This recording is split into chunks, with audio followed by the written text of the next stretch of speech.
कहानी शुरू होती है जब वीर योद्धा युगा अपने भरोसेमंद टीम के साथ डीमन लॉर्ड के किले के सामने खड़ा होता है। अंदर घुसने से पहले सभी साथी एक दूसरे का हौसला बढ़ाते हैं। अचानक विशाल द्वार खुलते हैं और अंदर की अंधेरी आंखें बाहर झांकती हैं। टीम जैसे ही किले में कदम रखती है, उनका मुकाबला होता है योकी से, डीमन लॉर्ड का जनरल। वो बड़े अहंकार से उन्हें कमजोर और नाकाम बताता है। टीम का मेज उस पर एक शक्तिशाली एनर्जी ब्लास्ट करता है, मगर योकी उसे बिना किसी मुश्किल के रोक देता है। तलवारबाज आगे बढ़कर नजदीकी वार करता है, पर योकी बड़ी फुर्ती से बच निकलता है और एक जोरदार लात से उसे पीछे उड़ा देता है। तब सपोर्ट मैजिस सिसिलिया युगा पर एक एनहांसमेंट स्पेल डालती है। युगा अपना सबसे ताकतवर हमला एक्सकैलिबर योकी पर छोड़ता है। जवाब में योकी भी अपनी विनाशकारी अंधेरी शक्ति से पलटवार करता है। दोनों की ताकत आपस में टकराती है, पर अंत में योकी भारी पड़ता है और पूरी टीम को अकेले धूल चटा देता है। जमीन पर गिरा युगा बस यही सोचता है, क्या हमारा सफर यहीं खत्म हो गया? और वो बेहोश हो जाता है। योकी सभी घायल योद्धाओं को उठाकर ठीक करने लगता है। तभी उसकी नज़र सिसिलिया पर पड़ती है और वो उसकी सुंदरता में खो जाता है। बाद में वो सबको किले की कोठरी में बंद कर देता है। उसके साथी पूछते हैं कि क्या उन्हें हीरोज को खत्म कर देना चाहिए। योकी चौंक जाता है। सब उसे बेहोश सिसिलिया को देखते पकड़कर छेड़ने लगते हैं। गहरी सांस लेकर योकी आदेश देता है कि सभी योद्धाओं को किसी इंसानी बस्ती के पास छोड़ दिया जाए, और मन ही मन वो अपनी पहली नज़र की चाहत को दर्द भरे दिल से अलविदा कहता है।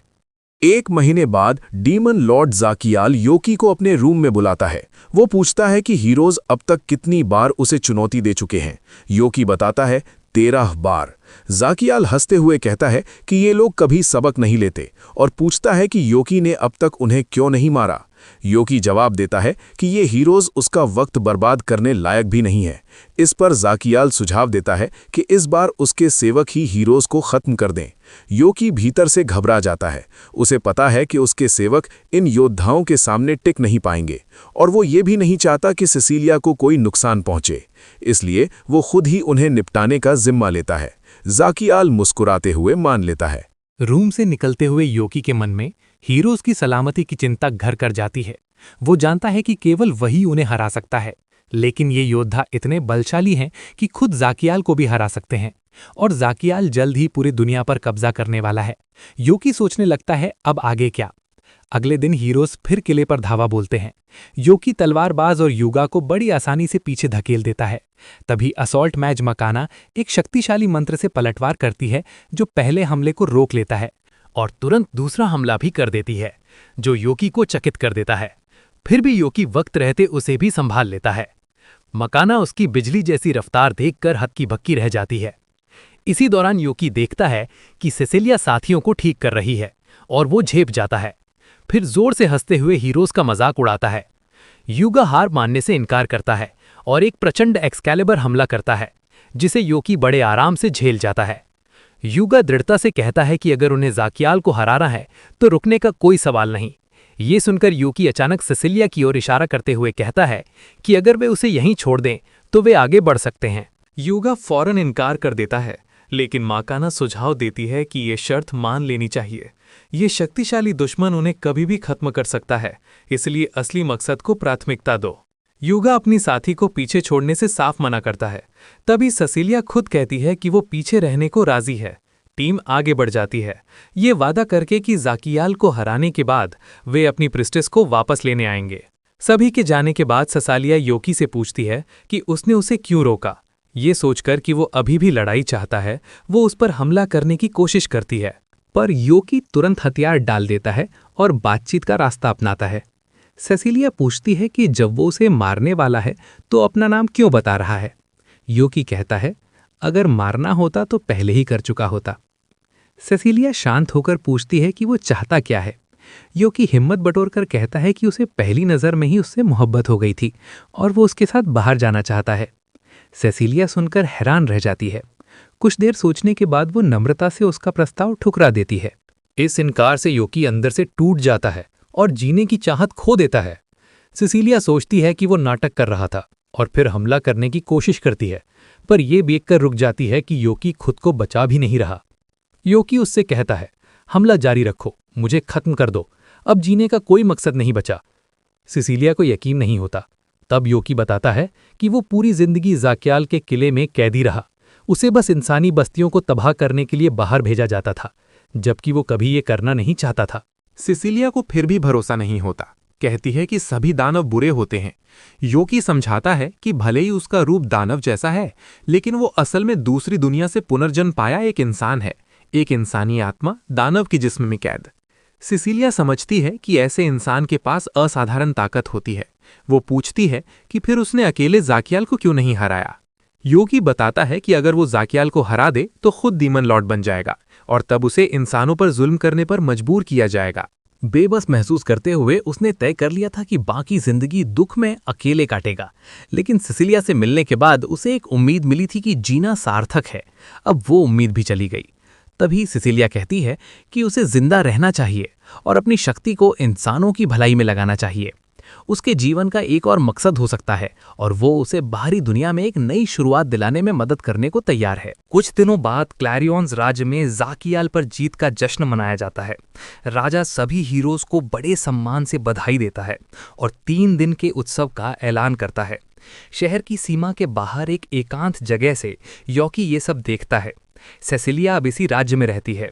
ये जानते हुए वो दर्द सहकर अपना दानव सींग तोड़ता है और एक आम इंसान का रूप धरकर शहर में जाता है। इधर मकाना युगा को जीत की बधाई देती है। युगा खुश होता है, फिर सिसिलिया की ओर मुड़ता है क्योंकि वो जानता है ये जीत उसी की वजह से मिली। ये देखकर मकाना खुद को अनदेखा महसूस करती है। योकी शहर की एडवेंचरस गिल्ड में नाम लिखवाने जाता है। वहां आलसी काउंटर क्लर्क क्लेमन उबासी लेते हुए फॉर्म निकालता है। फॉर्म भरने के बाद क्लेमन उसे गिल्ड कार्ड थमाता है और बताता है कि शुरुआत सबसे निचले F रैंक से होगी, जो ऊपर S रैंक तक जाती है। रैंक चढ़ने के लिए मिशन पूरे करने होंगे और आमतौर पर E रैंक तक पहुंचने में महीना भर लग जाता है। योकी एक के बाद एक मिशन पूरे करता है और किराए का कमरा लेने लायक कमाई कर लेता है। हफ्ते भर बाद जब वो फिर गिल्ड में आता है तो वहां सब किसी तेजी से रैंक चढ़ने वाले नए एडवेंचर की बात कर रहे होते हैं।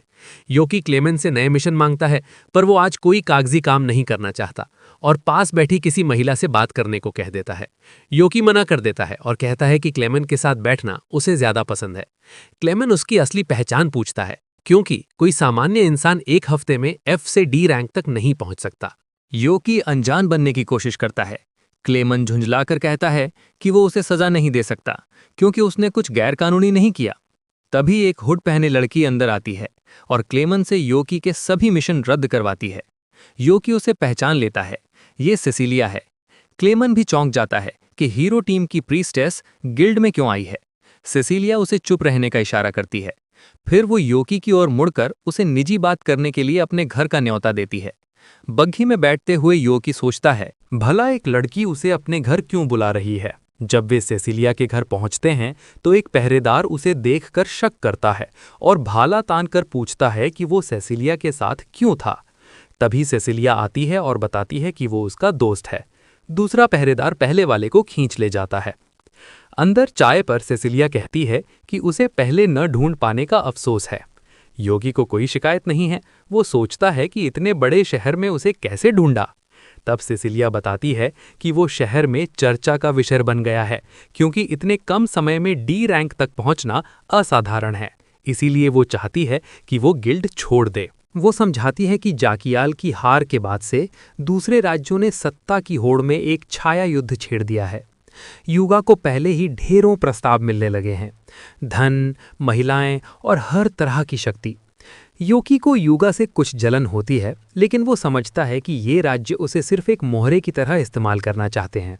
सिसिलिया को डर है कि योकी की ताकत का दुरुपयोग हो सकता है। योकी उसकी बात समझता है, पर कहता है कि उसे भी अपने खर्चे चलाने हैं। सिसिलिया उसे खुद के यहाँ काम देने की पेशकश करती है, पर मान लेती है कि उसके पास उसकी काबिलियत के मुताबिक पैसे नहीं हैं। वो विनती करती है कि वो उसकी बात माने।